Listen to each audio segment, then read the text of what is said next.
reka turebe rero amahame 50 y'ijuru, nubwo dushobora kuba tuyirengagiza tubizi cyangwa se tutabizi. Dufite amategeko 10. Kera amategeko 10 yahoze ari 613. Sinzi ko wari ubizi. Kera habagaho amategeko bakurikizaga 613.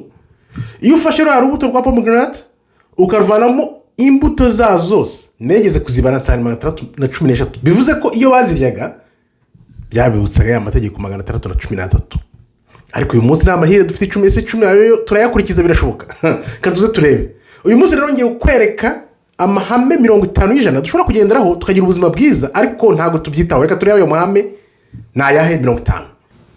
Mbere rero yo kwinjira muri aya mahame 50 y'ijuru, ngusabe ubanze kandi ho like kugira ngo bigere ku bantu benshi cyane, kuko benshi bakeneye kwibutswa cyangwa kumenya aya mahame 50 y'ijuru ku bugingo bwabo, ku buzima bwabo, kugira ngo nabo barebe niba bari mu nzira nziza. Kandi aho reka dukomeze rero turebe aya mahame 50 y'ijuru ku buzima bwacu. Ihame rya mbere, Imana niyo soko y'ibintu byose. Turabizi ibyo. Ihame rya kabiri, ukuri haba ukuri kumwe gusa. Ntago wandi avuga ngo mfite ukuri kwanjye, nguri agafite ukuri kwe. Ukuri ni kumwe. Ubutegetsi bwose buva ku Uwiteka. Kuremwa, ibiremwa byose bigomba gukorera ku mategeko y'Uwiteka. Iyo rero ukurikije gutegeka kw'Imana, amategeko y'Uwiteka bituma ugira gahunda. Iyo rero utanye no gushaka ko Uwiteka, ubaho mu kajagari. 7, akarango ka muntu. Ikikuranga wewe nkiranga muntu nk'umuntu wawe urinde. Ibyo byose bigenwa n'Uwiteka Imana, ntago ari imico. Mbivugiye iki hano? Wibuke byandi byateye abagabo bagabyuka bakindura abagore, abagore bakindura abagabo. Biriya bintu n'ubugesera. Kuri umuntu birangwa n'Imana yonyine, ntago ari bya bindi babyuka ngo bakita abantu ngo nabagabo barabagore. Ibyo bintu n'ubugesera bukomeye cyane. Ihame rya 8, buri gikorwa ukora cyose gifite ingaruka. Icyo ubibye nicyo usarura. Uwicishije inkota yicishwa inkota. Urumva ko ibi bintu benshi barabyirengagiza, ariko niko bimeze. 9, ubutabera ntawe ushobora kubucika. Niyo wakora ibintu byose ukigira ngo ruwa hatari ngumeze ute, ubutabera bukugeraho byanze bikunze. Imana ifite amahame iyoboreraho, ntago ari amaranga umutima. Yo ni 11. Iyo ukurikiye Imana ukayumva birakurinda. Ihame rya 12, iyo wanze kumvira Uwiteka bikurura ingaruka. 13, byanze bikunze ingaruka zikugeraho. Icyo ukoze cyose ntushobora kubihunga. 14, iyo ukomeje kwirinda nibwo nabwo Imana nayo ikurinda wirinze ikibi. 15, kwizera no kwemera Uwiteka bitanga umugisha. 16, iyo utanze urahabwa. Ibintu byinshi turabyirengagiza kenshi. Gutanga bivamo guhabwa. 17, inyongera z'ibintu byawe zose zikurikira kumva kubaha Uwiteka. 18, ibintu byose ubona, yaba amafaranga, yaba ibintu ushaka, byose biva mu burenganzira bwawe bwose uba wihaye kugira ngo ukurikize amategeko y'Uwiteka, noneho ubone bwa butunzi kubera ko wakurikiye Uwiteka. Gushima bitanga akanyamuneza, biguha kugera ku bintu. Iyo ushimye, iyo ubonye ikintu ugashima, atari babandi gusa bahora basaba, ukibuka no gushima, birakongerera. Hano rero witandukanyije n'Uwiteka, ugahora iteka utibuka gusenga, utibuka gushima, byanze bikunze bituma ubura ibintu, bituma ubura ubutunzi, bituma ubura kubaho mu mudendezo. Imana itangira mu mahame yayo, ntayo ikoresha ibintu by'abapfumu cyangwa kuraguza cyangwa ibintu nk'ibyo ngibyo by'aho ngaho. 22 kwicisha bugufi bituma uzamurwa. Twese tugerageze kwicisha bugufi turebe ko twazamurwa. Kwiyemera bituma ugwa, byanze bikunze wikomanze mu gahanga avuga ati ndigabo nta wampigura, byanze bikunze uragwa. Kugira ikikuranga bituma ejo hawe hazaba neza. Iyo urangwa n'ineza byanze bikunze Imana irakongerera. Guhinduka imbere muri weho nibyo bibanza kugira ngo bigaragare inyuma. Kwitwararika bituma ugera ejo heza hazaza. 28 iyo ubashije kwikontorora biguha imbaraga. 29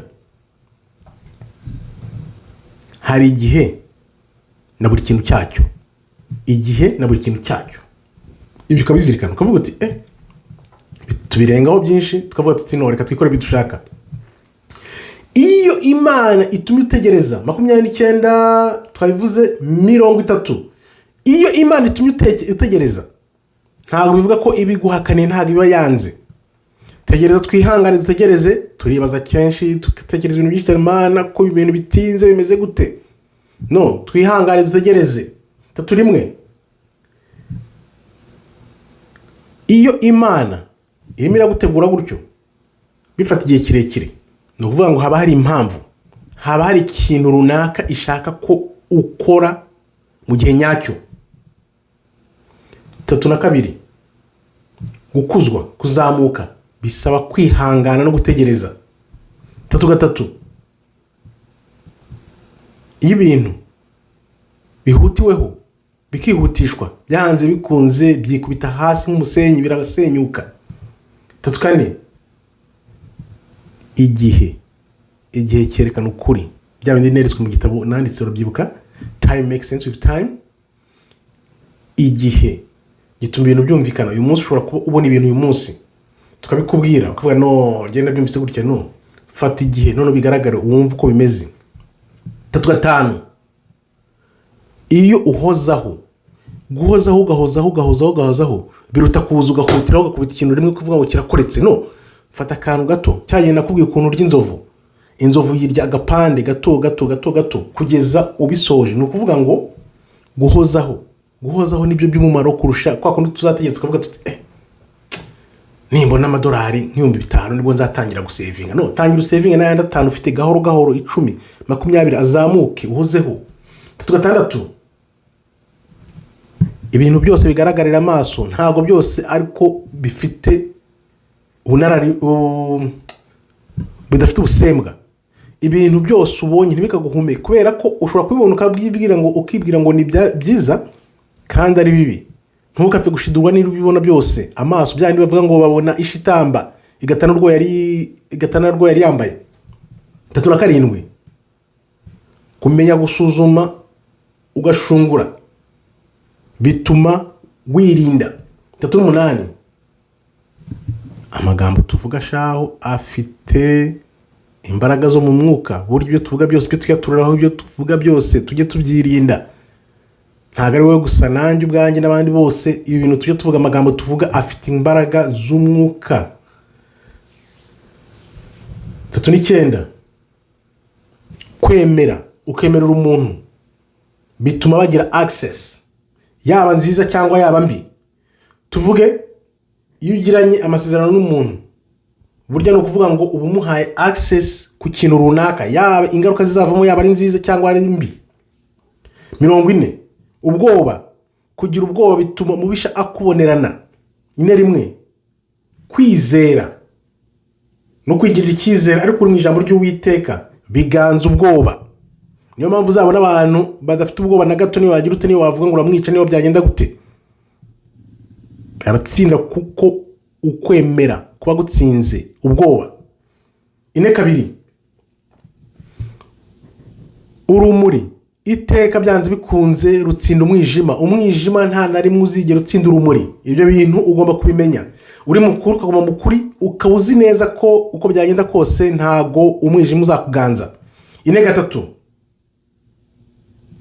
uba uwo uri we bitewe n'abantu bakugaragiye. Abantu bakugaragiye bashobora gutuma uhinduka ukaba undi muntu utari we kubera ko bakuganje cyangwa se bagushyiramo imico yabo. Icyo gihe nabyo ugomba kubimenya ukabyirinda. 44 iyo wubashye Uwiteka bituma ufungurirwa amarembo. 45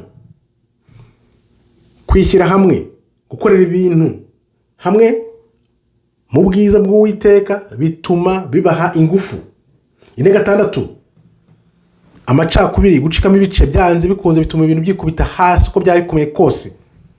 Inzu icitsemo kabiri, igihugu kicitsemo kabiri kitavuga rumwe, byanze bikunze birasandara. 47 kubabarira bibohora imbohe. Bijyanye n'ijya nkubwira ngo ukuri kubohora imbohe. Iyo ubabariye nabwo urabohoka. Iyo ubabariye urabohoka. 48 urukundo niryo tegeko risumba byose nkuko tubizi. 49 buri muntu wese waremwe afite umukoro w'ijuru. Uri hano kubera ijuru ryakohereje, ufite umukoro woherejwe gukora no ku isi. 50 intego yawe n'icyakuzanye no ku isi ugitatira kubera kutumvira Uwiteka. Ayo rero akaba ari amahame 50 y'Uwiteka.